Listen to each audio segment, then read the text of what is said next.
Hello, everybody, and welcome to the weekly energy update for the week of February 8th, 2026. I'm Renee Spears, a spirit guide channeler and spiritual mentor, and I'm coming to you from beautiful Bozeman, Montana. Every Sunday, I share the energy for the week ahead, and I also infuse the show with some positive vibes, so you get a little positive energy boost for listening. Now, we know this month the energy is crazy. Just this week, we're in the tail end of the year of the snake. We're in the eclipse portal, and now the pre-shade of Mercury Retrograde, along with the big shift of Saturn into Aries. And this is just the precursor to even wilder energy next week. So when everything feels so unstable, one of the best things we can do is focus on enjoying everyday life. To enjoy and appreciate normal everyday life things like the Super Bowl today, go Hawks, and Valentine's Day on Saturday.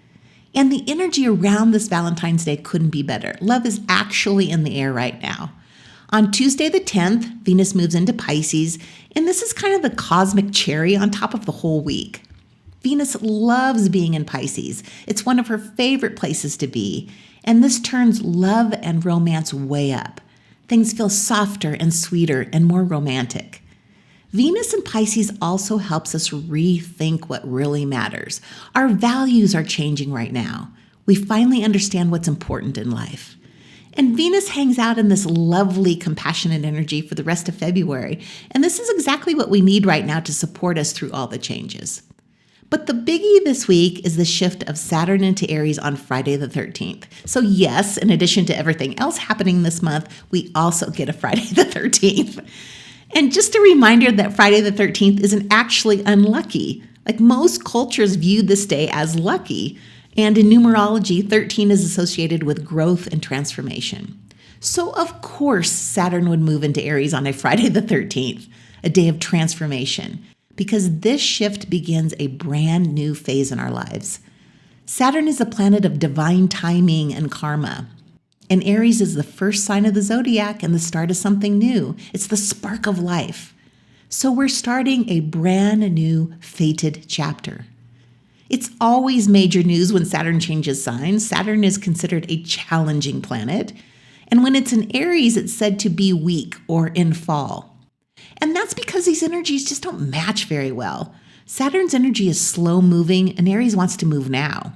Aries hates waiting and Saturn demands it. So the struggle between these new energies can cause frustration and it's uncomfortable. But it's also what's needed to wake us up. We've been sleepwalking through life the past few years, and now it feels urgent that we change. We want radical change, and this transit brings it. Saturn is also tied to structure, not just personal structure, but big picture stuff. Like governments and systems and leadership, the rules everybody lives under. And in astrology, when a planet is in its fall, it's basically uncomfortable there. Like things don't run as smoothly. And historically, that's when authority starts to crack. This is the kind of energy where literally the statue of kings fall. This energy shakes leaders off their thrones. Saturn in Aries challenges old power structures. It exposes what's weak, and it opens the door for new leadership to step in. So we're really going to feel this in our work and careers. A lot of people are at a turning point, changing directions, rethinking what they do, and stepping into something that feels more aligned. This time is about taking your life back into your own hands and building something stronger and more lasting. Saturn is the lord of karma, so what you put your energy into now matters. These aren't random changes. They're meaningful and fated. So we're building new lives right now. Aries brings the spark, the courage, the fresh start energy, and Saturn makes sure we stick with it. So together, they're opening the door to a whole new chapter. We're also getting ready to enter the year of the fire horse on the 17th, and this is one of those years where preparation actually matters. So one of the most important ways to prepare is by cleaning your house ahead of time. This means deep cleaning the old energy out of the nooks and crannies of your home. This is energetic clearing. The fire horse moves quickly, and whatever we're holding on to, like old stuff, old energy, old stories, tends to get dragged into the next year if you don't consciously release it. So as you clean, just pay attention to what you're done with. closets, drawers, old papers, unfinished projects. These all carry energy. And I'm mentioning this now so that you have time to get this cleaning done. It's also a great time to simplify commitments and expectations. Fire horse energy wants to feel free. It doesn't want to be contained with too many commitments. So think about where you can create more freedom in your life. We want to feel freer and lighter when the year starts so that we are ready to go full speed ahead. And this includes your money and abundance energy. Clean out your wallet or your purse. Pay one lingering bill that's sitting out there that's been bugging you. And organize your money corner or your wealth corner. So in feng shui, that is the far left corner of your home or a room.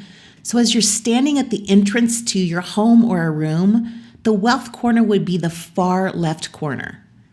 In lunar traditions, money energy loves respect and intention before a new cycle starts.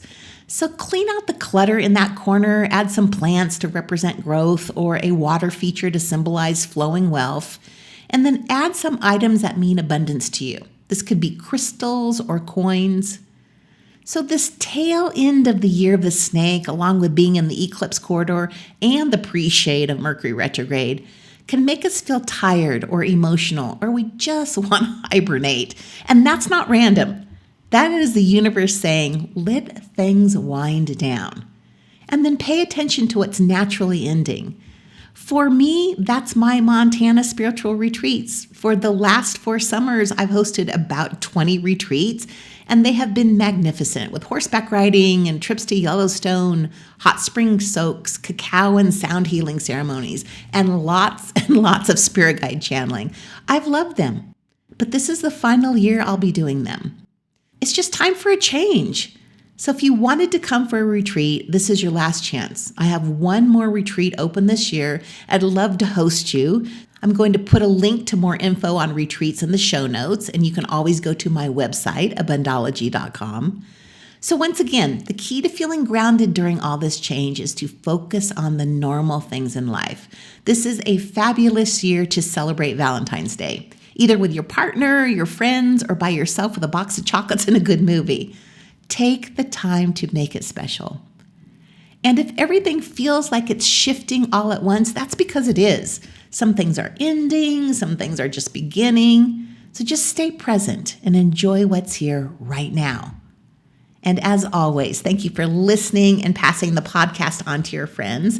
Have a great week, everyone. And I'll be back next week with an expanded podcast to talk about the biggest week of the year, with the Ring of Fire solar eclipse, the year of the fire horse, and then the big one, the Saturn-Neptune conjunction at 0 degrees of Aries. Have a good week, everyone.